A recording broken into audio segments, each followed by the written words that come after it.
Hey, welcome to our channel. Today we're going to show you how to make Swiss bread. So if you like what you see, just click that like button and subscribe. So we'll start with some lukewarm milk, and then we're going to add in our instant yeast and our white sugar.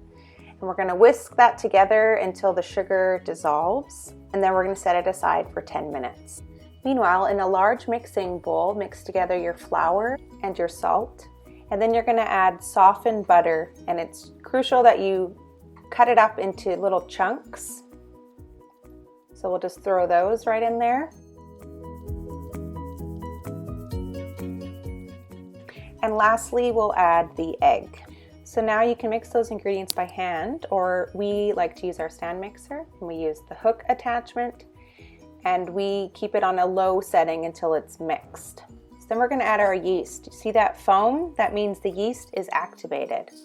So we'll just throw the yeast right in there, and we'll keep it on a low setting, and then we'll knead the mixture for approximately 10 minutes. So if you're kneading by hand, it will also be approximately 10 minutes. You just want to make sure your dough is not too sticky, but it's nice and smooth. Now there's a nice looking dough. So now we'll take it out and we'll shape it into a nice ball. And you'll just tuck the edges underneath the dough, nice and gently like that, and then we'll put it back in our bowl. We're going to cover it with a hot, damp cloth and let it sit for an hour. So our dough should have doubled in size, so we're going to take that out of the bowl, and we're going to try to cut it into 2 equal parts. And so now with this dough, we have to carefully try to roll it out so it creates 2 identical snakes, and the goal is to make them about 3 to 4 centimeters in diameter.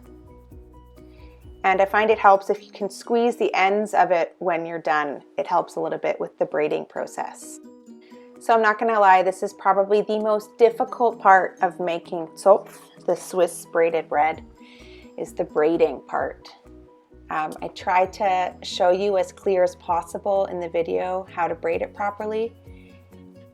If it makes you feel any better, it will get easier as you make more and more, but just as long as it's braided and it's tucked in at the end, it should be fine.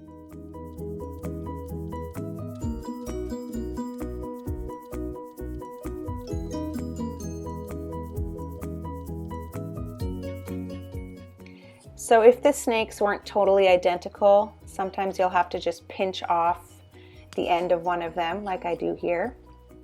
We usually keep that on the side for a little taste tester for the kids after. And we'll just finish the braid. And what's important is tucking it under and firmly pushing it underneath the loaf so that it doesn't unravel when it's baking. And there you have it. There's our braided loaf.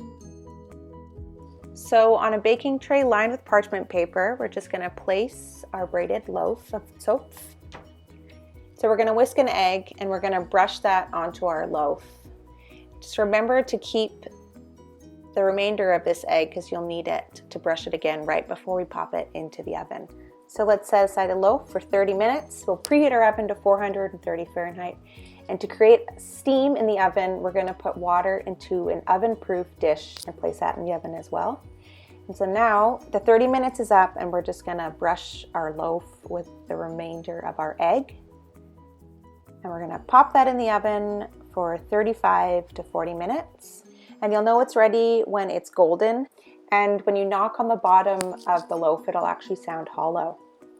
So there you have it. There's your delicious, steamy Zopf, your Swiss bread. Thanks for watching, and thanks for subscribing and liking our video.